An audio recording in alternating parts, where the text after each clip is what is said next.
Bismillahirrahmanirrahim. Jangan lupa subscribe ya. Wahdahu la syarika lahu ta'ziman li sya'nih wa asyhadu anna Muhammadan abduhu wa rasuluhu ad-da'i ila ridwanih. Allahumma salli alaihi wa ala alihi wa ashabihi wa ikhwani. Hadirin dan hadirat yang dirahmati oleh Allah Subhanahu wa taala, tidak terasa waktu berjalan begitu cepat.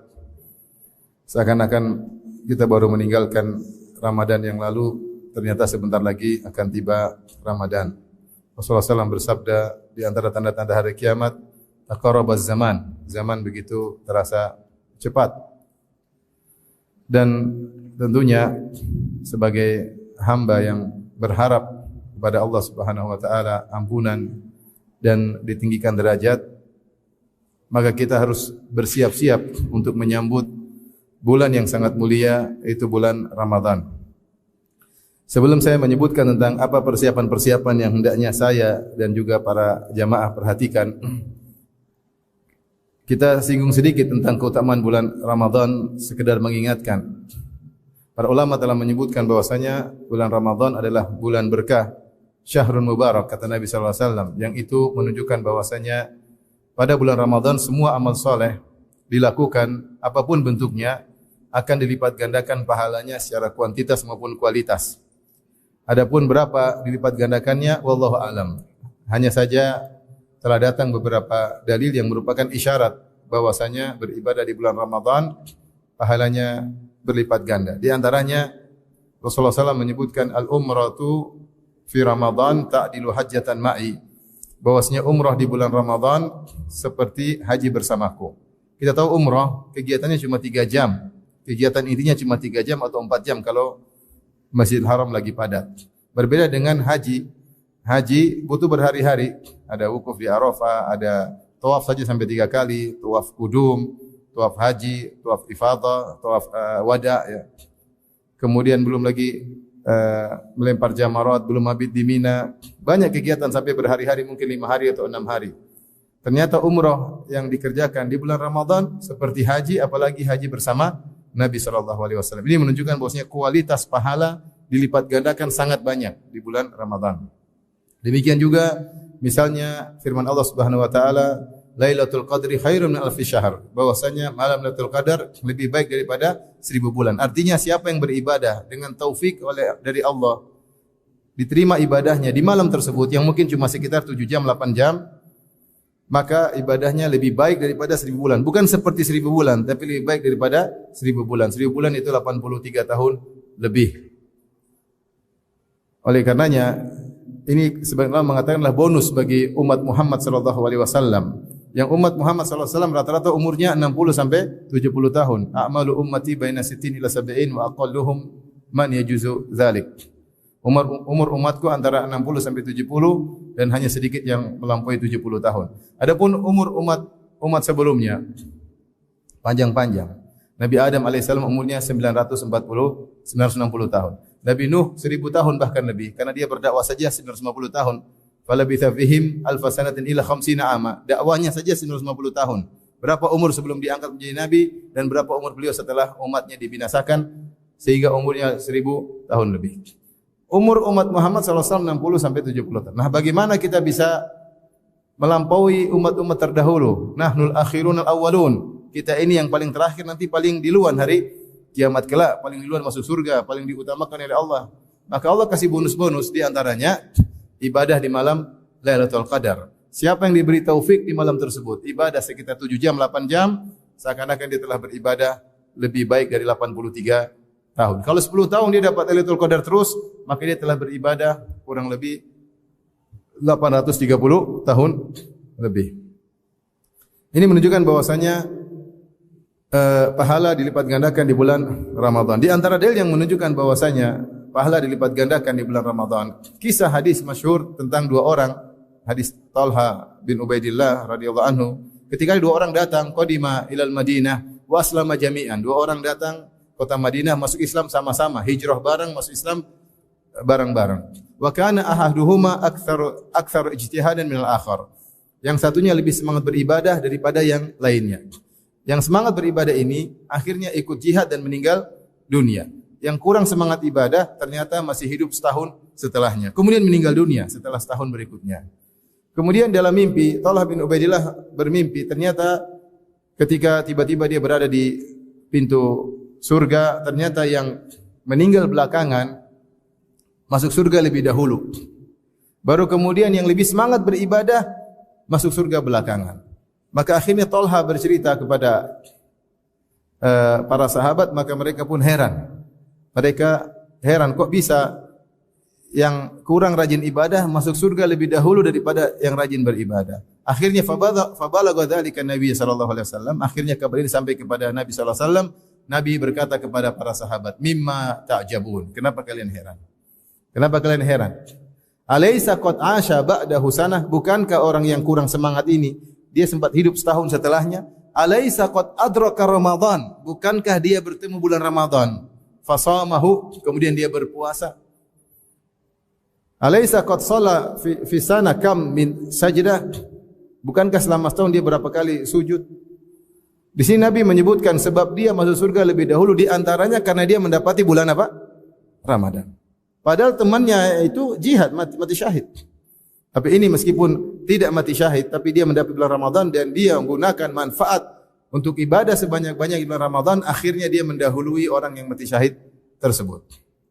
Ini dalil bahwasanya beribadah di bulan Ramadan dilipat gandakan pahala secara kuantitas maupun kualitas. Kemudian di bulan Ramadan sebab untuk mudah masuk surga. Makanya di antara tafsiran para ulama tentang sabda Nabi SAW, Futihat abwabul jannah, pada bulan Ramadan dibuka pintu-pintu surga. Maksudnya apa?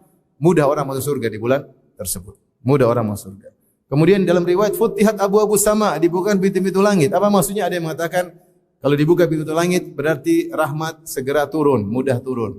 Ini juga menunjukkan doa mudah dikabulkan karena langsung tembus kepada Allah Subhanahu wa taala. Juga dalil bahwasanya amal soleh mudah diterima karena amal soleh naik ke Allah Subhanahu wa taala. Ilaihi yas'adul kalimut thayyibu wal amalu shalihu yarfa'uh. Kepada Allah lah kemudian amal soleh dinaikkan, kalimat-kalimat yang baik naik kepada Allah Subhanahu wa taala. Maka kesempatan mudah masuk surga, mudah amal diterima, mudah doa dikabulkan dan banyak rahmat Allah yang turun. Maka sungguh celaka dan celaka seorang yang bertemu di bulan Ramadan, Allah kasih dia kesempatan bertemu bulan Ramadan, kemudian dia anggap biasa-biasa saja. Maka peringatan bagi saya pribadi dan juga para hadirin hadirat untuk persiapan. Nah, kita membicara persiapan sekarang. Saya tidak berbicara tentang fikih bulan Ramadan. Saya sudah bahas di kajian-kajian lain. Saya ingin bahas tentang apa persiapan kita untuk menyambut bulan tersebut. Ikhwan dan akhwat yang dirahmati oleh Subhanahu wa taala, tentunya di antara wasiat para ulama sebelum kita bertemu bulan Ramadan agar kita bisa beribadah dengan lebih maksimal adalah kita segera bertobat. Segera bertobat. Taubat adalah ibadah yang wajibnya alal faur, harus segera. Bahkan Ibnu Qayyim rahimahullah menyebutkan siapa yang menunda taubat maka dia berdosa karena penundaannya tersebut. Karena taubat adalah ibadah yang harus disegerakan. Sari'u ila maghfirah. Segeralah menuju ampunan Allah. Sabiqu ila maghfirah. Cepatlah menuju ampunan Allah. Maka kita tidak boleh menunda-nunda taubat kita. Jangan kita bilang saya taubat bulan Ramadan. Enggak, sekarang kita bertobat. Kalau kita punya salah, kita punya dosa, sekarang bertobat. Kalau kita segera menyegerakan taubat, maka kita akan mendapati bulan Ramadan dengan lebih semangat. Maka yang punya masih bergelimang dalam maksiat, mulai sekarang hentikan. Jangan bilang nanti bulan Ramadan. Belum tentu juga kita bertemu bulan apa? Ramadan. Tidak ada yang jamin. Dikisahkan Umar bin Abdul Aziz ketika dia mengemban kekhilafahan, kemudian dia menguburkan khalifah yang sebelumnya. Letih dia kerja seharian penuh, kemudian dia ingin berbaring istirahat. Maka anaknya datang mengatakan, "Wahai ayahanda, itu banyak madzalim, banyak hak yang belum kau sampaikan kepada pemiliknya." Kata dia, "Wahai bunaya, wahai putraku, saya ingin istirahat sebentar. Besok insyaallah masih ada waktu, lusa masih ada waktu." Kata anaknya, "Wahai ayahanda, dari mana kau tahu kau masih bisa hidup sampai besok?" Maka langsung dia bangkit, langsung dia kerja lagi, dia kembalikan hak kepada orang-orang yang punya hak-hak tersebut. Maksud saya dalam kebaikan jangan kita tunda-tunda. Jangan tunda-tunda. Kita enggak tahu kita apakah masih bisa hidup besok. Jangan besok sore masih bisa hidup, kita belum tentu tahu. Betapa banyak orang Allah beri hidayah dalam hatinya untuk bertobat di malam hari, tapi dia tidak terima hidayah tersebut. Dia bilang besoklah saya bertobat. Ternyata malam itu dia meninggal dunia, tidak sempat bertobat. Seandainya dia bertobat, dia cuma berkata satu kalimat, ya Allah, aku bertobat kepadamu, maka dia ampuni dosa-dosanya. Kemudian insya Allah dimasukkan surga Allah Subhanahu wa taala. Maka wasiat yang pertama sebelum datang bulan Ramadan, segera bertobat. Yang masih punya kegiatan maksiat berhenti. Sekarang juga ya. Yang punya hobi nonton film Korea berhenti. Ya nonton film Korea maksiat, buang umur, buang waktu. Dilihat cewek-cewek cantik, boneka-boneka dilihat di film-film. Yang ibu-ibu juga suka nonton Korea berhenti. Nanti lama-lama suaminya jelek kalau sering nonton film Korea. Padahal suaminya ganteng jadi jelek karena selalu lihat apa? Korea. Dan itu hukuman bagi orang yang tukang maksiat. Kelezatan dicabut oleh Allah Subhanahu wa taala. Ini benar. Siapa yang tidak menjaga pandangannya, kelezatannya akan dicabut oleh Allah sedikit demi sedikit sampai dia ketemu pasangannya terasa hambar. Oleh karenanya berhenti dari kegiatan yang tidak bermanfaat, apalagi kegiatan maksiat. Di antara kegiatan maksiat adalah nonton film Korea. Setuju atau tidak? Jangan-jangan kita masih khilaf. Masih khilaf. Oleh karenanya bertobat. Bertobat. Yang berikutnya semua masih kita tinggalkan. Yang hobi musik-musik tinggalkan. Udah kita sekarang mau ketemu bulan Ramadan. Sejauh mana kita serius, Allah akan akbal alaina. Allah akan juga membuat kita semangat. Allah akan menyambut kita. Kata Allah dalam hadis qudsi, "Man taqarraba ilayya shibran taqarrabtu ilaihi dhira'an." Siapa yang mendekatkan dirinya kepadaku satu jengkal, aku akan mendekat kepadanya satu hasta. Subhanallah. Ya. Kita berusaha sedikit, Allah lebih dekat lagi. Makanya kita tunjukkan keseriusan kita kepada Allah. Tidak perlu tulis di status, tidak perlu. Yang penting Allah sudah tahu. Jangan lagi semangat terus, saya begini. Itu sembunyikan amal saleh. Kita berusaha dekat, Allah tidak akan mengecewakan kita. Yang penting serius. Allah tahu isi hati kita. Maka serius bertobat kepada Allah. Kapan lagi mau menjadi lebih baik?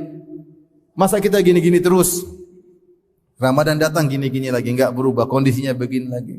Ramadan hanya seperti rutinitas tahunan, tidak merubah kondisi kita. Padahal kita semakin mendekat kepada ajal. Maka kita harus lebih baik Ramadan ini daripada Ramadan sebelumnya. Oleh karenanya bertobat. Ibu-ibu yang masih ngomel-ngomel sama suaminya bertobat kepada Allah. Bertobat. Jangan ketemu Ramadan dalam kondisi bermaksiat kepada Allah dengan membentak-bentak suami. Membentak-bentak suami adalah maksiat. Mengangkat suara di hadapan suami adalah maksiat. Maka bertobat kepada Allah Subhanahu wa taala. Yang kedua, yang juga dianjurkan oleh para ulama sebelum datang Ramadan, selesaikan masalah kita. Kalau ada masalah dengan siapapun, selesaikan. Kalau kita menzalimi orang, segera minta maaf. Jangan tunggu bulan Ramadan baru minta maaf. Atau tunggu Idul Fitri. Soal maafkan soal hari raya katanya. Tidak, kapan? Punya masalah sekarang minta maaf. Sekarang cek. Sekarang ini antum lagi duduk di masjid ini, masjid Tazkiyah. Antum pikir coba, saya punya masalah sama siapa? Coba pikir. Satu-satu cek, istri ada masalah enggak? Suami ada masalah enggak? Anak ada masalah enggak? Tante, paman, bibi, nenek, kakek, tetangga, coba renungkan. Pembantu, supir ada masalah enggak? Kawan, pikir, coba pikir sekarang. Kalau bisa selesaikan sebelum datang bulan Ramadan. Karena terkadang kalau kita baca hadis-hadis mengerikan, Rasulullah SAW menyebut tentang Rasulullah SAW, salah satu la turfa'u lahum salatun fawqa ru'usihim shibran. 3 orang yang salatnya tidak diterima, tidak akan melewati kepalanya meskipun satu jengkal, itu tidak akan naik ke Allah, tidak diterima. Di antaranya al-akhawani mutasariman, 2 orang saudara yang saling bertengkar. Sayang, kita bertengkar mau salat khawatir tidak diterima oleh Allah Subhanahu wa taala. Oleh karenanya, kalau kita punya masalah sekarang, selesaikan. Renungkan sekarang, saya punya masalah sama siapa? Perkaranya mudah. Orang Indonesia itu pemaaf. Saya sering bilang, orang Indonesia itu apa? Pemaaf. Jangan suudzon sama teman-teman kita, sama tante. Bismillah, kita datang bawa kue, insya Allah dia maafkan. Indonesia pemaaf enggak? Pemaaf. Oh, ada orang koruptor masuk penjara keluar dipilih lagi masih bisa. Kenapa? Karena memaafkan. Indonesia itu pemaaf. Indonesia pemaaf. Ini benar serius. Indonesia itu orangnya pemaaf. Kalau punya masalah, kita datang baik-baik. Insya Allah kalau dia masih buang muka sabar, bawa kue. Kalau kuenya nggak diterima kasih istrinya, istrinya nggak terima kasih anaknya. Biar selesai hidup ini tidak ada masalah sama orang. Karena kalau kita ada masalah nanti urusannya di akhirat. Kita nggak pingin urusan di akhirat. Di akhirat sudah setengah mati nanti. Dibangkitkan dalam kondisi telanjang, tidak bawa apa-apa, belum disunat, matahari di jarak 1 mil. Masih urusan lagi sama si fulan, sampai si fulan mau pergi ditahan orang, urusan panjang. Kita pingin meninggal, tidak ada urusan. Memang mustahil, tapi kita berusaha. Ada orang memang tidak mau selesai urusan dengan kita, ada memang, tapi tidak banyak. Biasanya mau. Yang penting kita merendah, kita mengalah, korban dikit duit, tidak ada masalah. Sampai begitu pentingnya adanya persatuan. Sampai sebagian ulama mengatakan, boleh zakat dikeluarkan untuk mendamaikan orang yang bersengketa, boleh. Saya pernah saya punya teman orang Saudi, Syekh. Ada orang bertengkar berkelahi sampai kepalanya darah di Mekah. Dia ambil uang kasih suruh damai. Damai, dia keluarin duit. Dia tahu itu pahalanya besar karena mendamaikan orang yang bersengketa. Jangan kita yang bersengketa. Kita bisa damaikan orang, kita sendiri nggak bisa damai. Ini gimana? Oleh karenanya sekarang pikir, sekarang ini antum di Masjid Tazkiyah punya masalah sama siapa? Sama kakak punya masalah enggak? Bisa jadi. Sama adik punya masalah enggak? Bisa jadi. Bibi, asisten rumah tangga, mungkin ada masalah. Supir, mungkin ada masalah. Kalau bisa selesaikan. Selesaikan butuh tawadhu, butuh waktu, butuh pengorbanan. Keluarkan sedikit uang, beri hadiah. Orang Indonesia itu orangnya pemaaf. InsyaAllah ta'ala. Buktinya sudah banyak. Baik. Ini persiapan.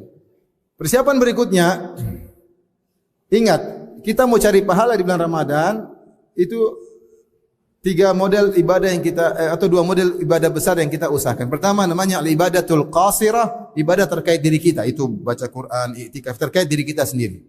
Jangan lupa kita juga berusaha mencari pahala sebanyak-banyaknya dengan al-ibadat al-muta'addiyah, ibadah yang bermanfaat bagi orang lain. Berbuat ihsan.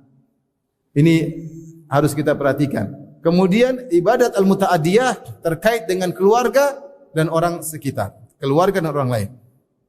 Karena itulah yang dilakukan oleh Nabi SAW. Nabi ketika di bulan Ramadan, dia tidak egois mikir dirinya sendiri, enggak. Dia ibadah untuk dirinya sendiri ada. Ibadah untuk keluarga ada, luar biasa Nabi SAW. Kasih sayangnya kepada keluarga nampak. Lihat kata Aisyah radhiyallahu taala anha, kana Nabi SAW yuqabbiluni wa yubashiruni wa huwa sha'im wa kana amlakakum li irbih. Adalah Nabi SAW menciumku dan mencumbuiku padahal dia sedang berpuasa. Dia tetap berusaha menyenangkan istrinya padahal meskipun berpuasa. Namun dia adalah orang yang paling bisa menahan hasratnya. Sehingga para ulama mengatakan kalau seorang bisa menahan hasrat, mencium istri sunnah ketika bulan Ramadan. Ini terutama pendapat Ibnu Hazm rahimahullah. Kenapa Nabi mencium istrinya? Tapi kalau tidak bisa menahan hasrat, hati-hati jangan. Khawatir bablas. Kalau antum sudah tua-tua, insya Allah bisa tahan hasrat. Yang jadi masalah yang muda-muda. Kalau yang tua-tua, insya Allah ya apalah mau sudah tua mau diapain? Insya Allah cium peluk nggak ada masalah. Stromnya udah kurang. Tapi kalau yang muda-muda ini yang hati-hati. Maksudnya lihat bagaimana Rasulullah SAW saya perhatian sama istrinya ketika dia sedang puasa, dia tidak meninggalkan kemesraan. Dalam riwayat hadis Rasulullah SAW kata Aisyah radhiyallahu anha, Nabi sallallahu alaihi wasallam yaqra'ul Qur'an yattaqi Rasulullah sallallahu ala hijri. Rasulullah sallallahu bersandar pada pangkuan dan dia baca Al-Qur'an wa ana haid, sementara saya dalam kondisi haid. Kita tahu dulu tidak ada pembalut seperti zaman sekarang. Mungkin kalau haid ada aroma yang tidak mengenakan, tapi Rasulullah sallallahu tetap yang penting istrinya sudah tutupan, maka dia pun di pangkuan Aisyah baca Al-Qur'an.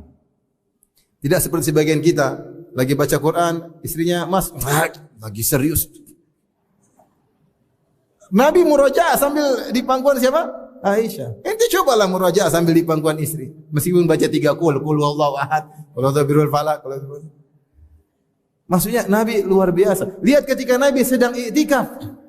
Datang Sofia radhiyallahu anha, Nabi ngobrol sama Sofia, sedang iktikaf. Mungkin dia sedang baca Quran, berhenti dulu, istrinya lagi jenguk, dia ngobrol sama Sofia. Bukan cuma di situ, kemudian Rasulullah SAW keluar ngantar ke rumah Sofia di sekeliling Masjid Nabawi. Artinya meskipun dekat mungkin cuma 20 meter, 30 meter, Rasulullah sempatin untuk keluar ngantar. Bayangkan, kalau kita Masjid Nabawi, kalau ini kiblat sebelah sini, rumah Sofia kalau nggak salah sebelah sini. Artinya dekat lah, cuma di sekeliling masjid. Tapi beliau keluar dari masjid karena ini doruri, malam-malam dia antar istrinya ke rumahnya. Perhatian sama istri. Ini Nabi SAW. Nabi SAW ketika etikaf, kepalanya dia keluarkan ke tembok, kemudian disisir oleh Aisyah radhiyallahu anha, dibersihkan oleh Aisyah radhiyallahu anha. Padahal dia sedang apa? Sedang etikaf. Dan kalau kita baca tentang sirah Nabi SAW, Aisyah yang kasih pakai minyak wangi kepada Nabi. Aisyah yang menyisir rambut Nabi SAW. Kalau bapak-bapak zaman sekarang kasihan, pakai minyak wangi sendiri, sisir sendiri, kasihan. Kasihan enggak? Nah, ibu-ibu, bapaknya kasih minyak wangi, sisir rambut bapaknya. Jangan disisir sendiri, sisirin. Kasih minyak wangi, semprotin ya. Jangan ATM mana itu aja baru dekat-dekat.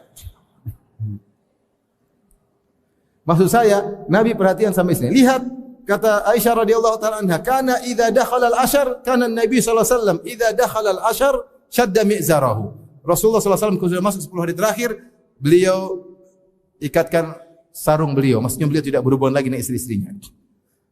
Wa aiqadha ahlahu, dan dia bangunkan istrinya. Suruh salat malam. Perhatian enggak sama istrinya enggak? Perhatian. Itu Rasulullah istrinya 9, dia perhatian. Antum 1 aja enggak perhatian gimana? Jangan bilang sok sibuk, jangan bilang sok sibuk. Ya, akhirnya Nabi lebih sibuk daripada kita. Nabi dialah seorang kepala negara, dialah seorang mufti yang ditanya semua permasalahan, dialah yang mengatur strategi peperangan, musuh-musuh siap menyerang kapan saja, dialah yang istrinya 9. Itu pun dia punya waktu untuk apa? Istri-istri beliau sallallahu alaihi wasallam. Jadi saya ingin sampaikan bahwasanya ibadah terkait dengan kita persiapkan, ibadah untuk keluarga kita persiapkan, ibadah untuk orang sekitar juga kita persiapkan. Kata Ibnu Abbas radhiyallahu anhu dalam Sahih Bukhari, "Kana an-nabiy sallallahu alaihi wasallam ajwadan nas." Rasulullah SAW adalah orang yang paling dermawan. Wa kana ajwad ma yakun fi Ramadan, dan di puncak kedermawanan ada di bulan Ramadan. Hina yalqahu Jibril wa yudarisuhul Quran, ketika Nabi bertemu dengan Jibril alaihissalam, kemudian Jibril mengajarkan Al-Quran kepada Nabi sallallahu alaihi wasallam. Kemudian Ibnu Abbas berkata, "Wala Rasulullah sallallahu alaihi wasallam ajwadu bil khair minar rihil mursalah." Subhanallah. Kata Ibnu Abbas, sungguh Nabi sallallahu alaihi wasallam itu lebih dermawan dengan kebaikannya daripada cepatnya angin yang berhembus. Kata para ulama, kenapa Ibnu Abbas menyamakan Nabi sallallahu alaihi wasallam dengan angin yang berhembus? Angin berhembus sifatnya apa? Cepat dan menebar. Cepat dan menebar. Maka Ibnu Abbas ingin menjelaskan Nabi ketika bulan Ramadan kebaikannya cepat dan tersebar. Cepat dan tersebar. Maka ini menunjukkan Nabi juga cari pahala dengan berbuat baik kepada orang sekitar. Maka ini semua butuh persiapan. Maka jangan egois, kita jangan pikir diri kita sendiri kalau untuk Ramadan. Pikir istri, pikir anak-anak, pikir tetangga, pikir kerabat. Gimana kita bisa dapat pahala sebanyak-banyaknya di bulan yang mulia ini. Taib, karenanya terkait dengan diri sendiri, gimana cara kita persiapan? Persiapan paling utama, ikhwan dan akhwat yang dirahmati Allah Subhanahu wa taala, saya bilang kurangi medsos. Kurangi medsos. Kalau kita enggak kurangi medsos, kita enggak punya waktu. Kalau enggak punya waktu, bagaimana baca Quran? Waktu itulah aset untuk kita bisa menanam amal kebaikan. Ini Ramadan masih nonton berita ini, berita anu, tidak merubah hakikat, tetap aja begitu. Nonton sudah. Nonton berita artis, nonton berita politik, sudah ada waktunya kita liburan. Kalaupun harus daruri harus nonton secukupnya. Ya, saatnya kita ingat akhirat. Dulu Imam Malik rahimahullah, dia punya majelis hadis di Masjid Nabawi. Majelis hadis itu pun dia tinggalkan. Wa aqbala 'alal Quran, kemudian dia fokus baca Al-Quran. Karena dia ingin berkhulwat dengan Allah Subhanahu wa taala. Maka ini nasihat saya untuk saya pribadi, kawan-kawan. Usahakan kurangi medsos. Kalau bisa akun-akun ditutup dulu kalau bisa ya. Kalau berat jangan dibuka. Kalau berat jangan dibuka. Jangan sampai kita lagi puasa nonton YouTube terus gambar cewek lewat. Aduh, enggak tahu pahala kita kena roaming hilang seberapa enggak tahu. Apalagi cewek yang lewat bukan cewek Bogor, bukan cewek Eropa. Aduh, lebih roaming lagi. Ya tidak, iya benar. Sayang ente sudah puasa tadi subuh lapar, kemudian siangnya ente isi dengan nonton perempuan buka aurat. Pembawa berita itu emang tutup aurat. Yang sampaikan berita politik emang tutup aurat. Rambutnya kelihatan enggak? Lehernya kelihatan enggak? Itu bukan aurat. Terus antum lihatnya melotot bulan Ramadan. Allahu Akbar. Oleh karenanya mau tidak mau kalau ingin persiapan enggak usah banyak teori, kurangi medsos, praktek langsung kurangi medsos. Orang yang kurangi bermedsos insyaallah lebih bahagia. Ini bukan omong kosong, ini beneran. Terlalu banyak medsos, pikiran kemana-mana, hati berkecamuk, tidak konsen untuk privasi-privasi sendiri, tidak konsen ngobrol sama istri, tidak konsen ngurus anak-anak, pikiran bercabang ke sana kemari, gimana mau bahagia? Gimana bahagia? Oleh karenanya, kalau ingin persiapan Ramadan, kurangi medsos. Kurangi grup-grup. Left, jangan ragu-ragu left. Tinggalkan grup-grup. Grup WA banyak. Ada orang satu HP grupnya 20. Aduh, ya akhi, 20. Banyak sekali grupnya. Saatnya kurangi. Ini bulan Ramadan. Bulan Ramadan. Masa sibuk lagi komentar ting tung ting tang. Akhirnya apa? Ente baca Quran, ting ting.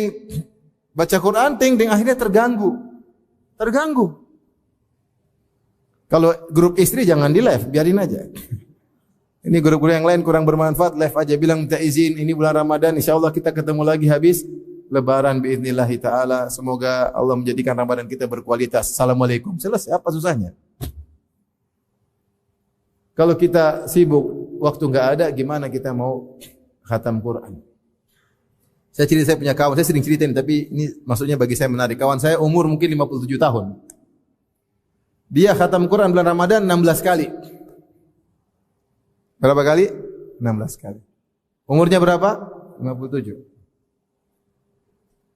Tapi dia persiapan.